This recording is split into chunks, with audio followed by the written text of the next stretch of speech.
Hi, welcome back to the show. It's your Highness Lil Young, and on today's episode, we are reacting to my guy, man. This guy is very funny. We all love his podcast. Yeah, we're reacting to Joe Rogan. So let's get it. Please do like, share, and subscribe. Go, Gadget. Play the clip. Lessons to be learned. Like, I was delivering newspapers, one of my jobs, and every morning I used to get up. I worked 365 days a year, and I saw some shit, and I'll never forget this one dude. I was 19 years old, I was driving this car, it was snowy as fuck, and this dude lost control of his car, and he's sliding through an intersection. And in the middle of the slide, he took a sip of coffee. Straightened the ass end of his car out and got up on his merry way.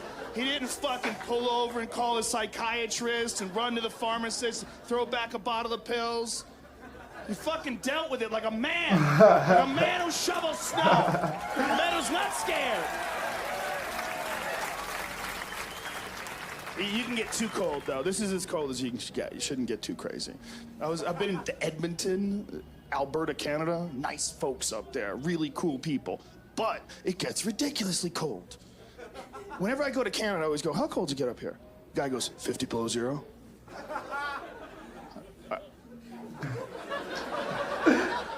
I go, is that Fahrenheit or Celsius? He goes, it doesn't matter. It's cold, it's What the cold fuck, up there. man?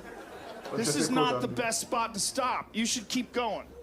You should pack up your fucking teepee and hit the road, son. This is a ridiculous place to be.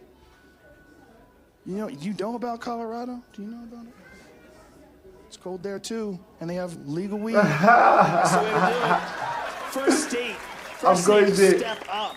First state to say enough is this fucking baby nonsense. Treat me like a child, telling me I can't have weed. First of all, everybody who tells you you can't have weed, they all should get on board. Every single one of those motherfuckers, they're the people who need weed more than anybody. For sure, people for that are sure. trying to stop weed. For sure, I agree with that. Everybody who says you're wasting your life, oh, you're gonna get paranoid. You getting paranoid? That's the best part. Everybody's afraid of that. Everybody's afraid of getting paranoid.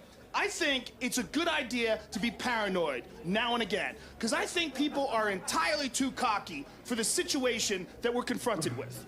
What this life actually is, we're on a fucking giant ball that's spinning in space, and nobody talks about it. It's going 1,000 miles an hour, floating in the sky. Above us is a giant fireball, 1,000,000 times bigger than the Earth, and you need it for vitamin D. If you stare at it, you'll go blind. It's trying to give you cancer, and if it's not there, you get sad. You're not freaking out? There. We're spinning in infinity, and it doesn't come up. What's infinity? That's the weird one. What's infinity? It means it's so big you can't measure it. No, it's crazier than that. It does mean that, but you know what that really means? That means infinity is so big that everything that has ever happened on Earth in the exact same order, down to that pause, has happened an infinite number of times all throughout the universe. Everywhere in space, there is a you making the same colossal fucking errors that you've made your entire life. So if anybody ever tells you you could do better, man, go, apparently not. Because that's infinity. And if that doesn't freak you out, man, you need to eat a pot cookie and get on a fucking airplane, because you're entirely too cocky. You're entirely too cocky. You want to shit your pants? Pot cookie airplane. That's a religious experience. It's available for everyone. I gotta try that one. Though. Why is it illegal? Pharmaceutical companies are the big one. They don't want you to have weed, because if you had weed, you wouldn't need to buy a lot of their shit. If you had weed, you wouldn't need sleeping pills. Smoke pot, jerk off, and try to stay awake. Seriously. If you can smoke pot, jerk off, and stay awake, you should be a Navy SEAL. Should be fighting for freedom. Me, I have a goal when I smoke pot and jerk off. It's to stay awake long enough to remember to let go of my dick. I never got there yet. I got close a couple times. I'm like, tonight's the night.